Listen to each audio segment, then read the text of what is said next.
ગુજરાતના મહિલા અધ્યક્ષ રેશમાબેન પટેલ એ ટૂંક સમયમાં રાજીનામું આપશે, એ ચોક્કસ છે. નમસ્કાર. કોઈ પણ એક સંસ્થા અથવા તો કોઈ એક રાજકીય પાર્ટી અથવા તો કોઈ એક સંગઠન જે છે તે કઈ દિશામાં જઈ રહ્યું છે, તે પ્રગતિ કરી રહ્યું છે કે અધોગતિ, તે જાણવાનો ઉપાય કહું. તે ઉપાય છે કે તમે તેના પાયાના કાર્યકર્તાને મળો, તેમની પાસે બેસો અને તેમને પૂછો. તેઓ જણાવી દેશે કે આ જે પક્ષ છે તે કઈ દિશામાં જઈ રહ્યો છે. આવું તમે કોંગ્રેસ સાથે પણ કરી શકો, ભાજપ સાથે પણ, અને જે અત્યારે ખૂબ ચર્ચામાં છે તેવી આમ આદમી પાર્ટી સાથે પણ.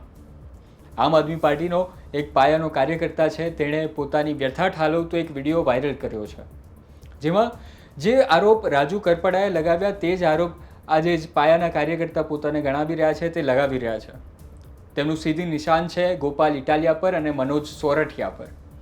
તેમણે જે વાત કહી તે અમે નહીં, પણ તમે તેના વિડીયોમાં જ જુઓ.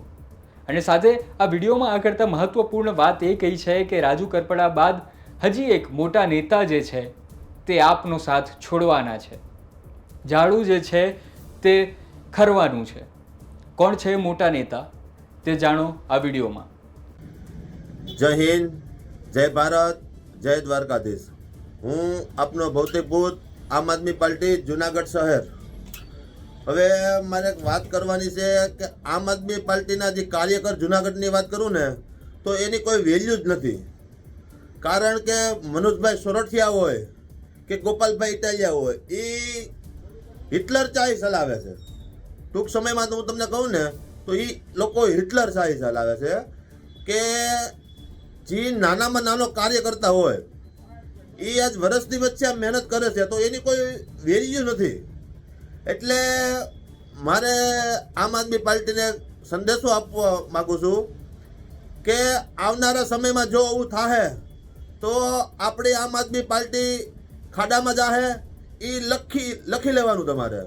અને આજે આમ આદમી પાર્ટીની અંદર મહિલાઓનું કોઈ પ્રકારનું સન્માન જ નથી, જેના કરીને કહેવાય કે આપણા ગુજરાતના મહિલા અધ્યક્ષ રેશમાબેન પટેલ એ ટૂંક સમયમાં રાજીનામું આપશે, એ ચોક્કસ છે. અને જો કોઈ પાયાથી કામ કરતો હોય માણસ અને છેલ્લે ચૂંટણી આવે અને એને કામ આપવામાં ન આવે અને બીજાને ઊભા કરવામાં આવે તો આ ચલાવી દેવામાં નહીં આવે. આ પાર્ટીને નુકસાન છે, મોટામાં મોટું પાર્ટીને નુકસાન છે. અને બીજી મારે વાત કહેવાની કે ગોપાલભાઈ, આજે તમને ઘણા સમય તમે એક રિક્વેસ્ટ કરેલી છે તો તમે કોઈ ધ્યાન દેતા નથી. તમારા નજીકના વ્યક્તિના ફોન ઉપાડો છો, નાના માણસોના ફોન કોઈ ઉપાડતા નથી.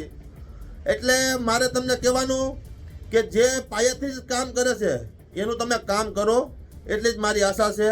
જય હિન્દ, જય ભારત.